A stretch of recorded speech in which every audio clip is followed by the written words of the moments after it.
Hey everyone, it's Andy here with a quick look at Far Cry 2. You know, Ubisoft is really making up for their almost criminal mistreatment of the Far Cry franchise. Gone in the game is Jack Carver, but instead you've been replaced by a hero of your selection. As you can see, I just slept on a cot, and what that does, it allows me to save the game and pass the time outside. Why is this important? The game has a full 24-hour clock cycle from day to night. Now, one thing I don't like about the game is the weapons seem to jam like it is right here quite a bit.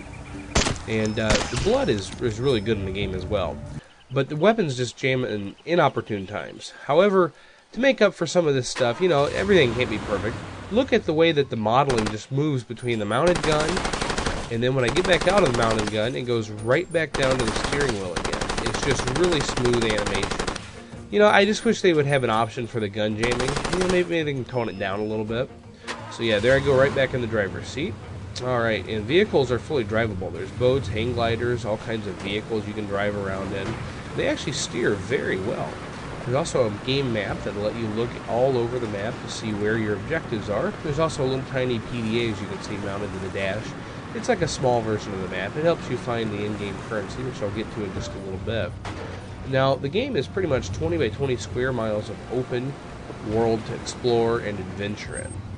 So now let's see, I'm pulling up to a bus depot, and these are very important in the game as well. As you can see, my little green meter is going off. That means there is a case full of diamonds around here somewhere. So what do? You pull out the map by pushing 5 on the computer version, and whenever that light lights up bright green like that and stays on, that means you're looking directly towards where a diamond case is. So you have to look around where it is, and this allows you to buy upgrades in the single-player mission as well as the multiplayer, but you earn those in a slightly different way. Speaking of which, the multiplayer is just your standard fair of death match with a couple other matches thrown in, and yeah, you know, it's just like playing any other first-person shooter. Now, here's the in-game currency. You find it. It's in a briefcase, so you just pick it up there. In this case, I got 2, and I have a total sum of 35 now. There's 221 briefcases scattered across the map.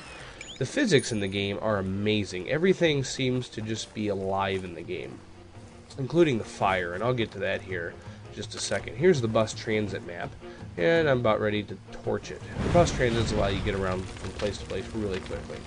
You can see fire catches to almost everything that you burn. That's right, you have a flamethrower that you start with, so this kind of helps, and you can replenish it by picking up gas tanks. Now I'm taking a little bit of damage here, and I'm going to show you how the medicine you take can heal you back up. So I'm going to try to catch the tree on fire here. Oh yeah, there you go. The fire is spreading like crazy now. So what you do, you push H, and yeah, you inject yourself with a needle, and that's how you basically get back in shape. Now as you can see, the fire is very, very wicked in the game, and it seems to follow the wind quite well. You can see the tree is on fire now, and it just keeps burning and burning and burning until there's nothing left. I've seen fire snake across buildings before and take out all of the stuff inside. It's actually a pretty cool effect. Now, let's see, we'll get back in here. Oh, one neat thing to do is to watch the billboard burn. Now, keep in mind how it looks right now, because as things burn, they char. That's the way it is in real life. So let's check this out. This is just really cool. This billboard just ignites and slowly chars, where the message on it cannot be seen anymore. Yeah, it's a very, very nice effect, and just adds a little bit extra to the in-game realism. The fire can also be used as a weapon to scare away enemies, and it becomes really handy later in the game. Now, basically, I'm going to go over here, and I'm going to take over what's called a safe house. This is basically the save point that I started in the game. And to unlock these, you just basically have to kill off the villains that are around there. Now, I can shoot at them, of course, with the mounted gun. I'm going to go ahead and get out of it, and once again, the animation's really tight there. I'm going to go up here, I'm going to fight on foot. I'm going to chuck a grenade, and yeah, they're very effective in the game. Yeah, look at the tree swaying in the background, there's stuff falling off of it. It's really nice. So let's go up here, and let's catch this guy on fire. See how this animation looks. Yep, looks very well, he's down. You can see I've just unlocked the safe house. Now, you know, there's a lot more in the game as well, and it's just take a while, because there's a lot of places to do and see in games. For instance, if you light the bullets on fire that you can pick up, check out what they do. They explode like in real life and start firing random shots at everything in its path. This can be handy if there's a group of enemies. Just chuck grenades and all of them are getting shot up like there's no tomorrow. It's really cool. Now, look at the grass in this. It's just swaying in the breeze, so are the trees, and this is running at a near over 60 frames, sometimes 90 frames a second, all this open world.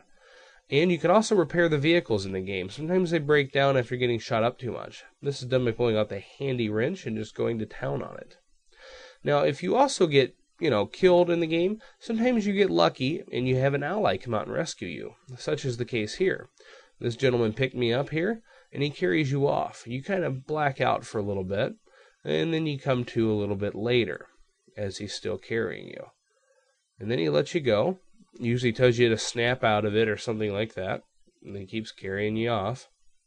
And then the third and final time is when he actually just lets you have your pistol back, and he keeps firing and telling you, hey, there's a sniper out there. That, of course, is after you dig a bullet out of your hand.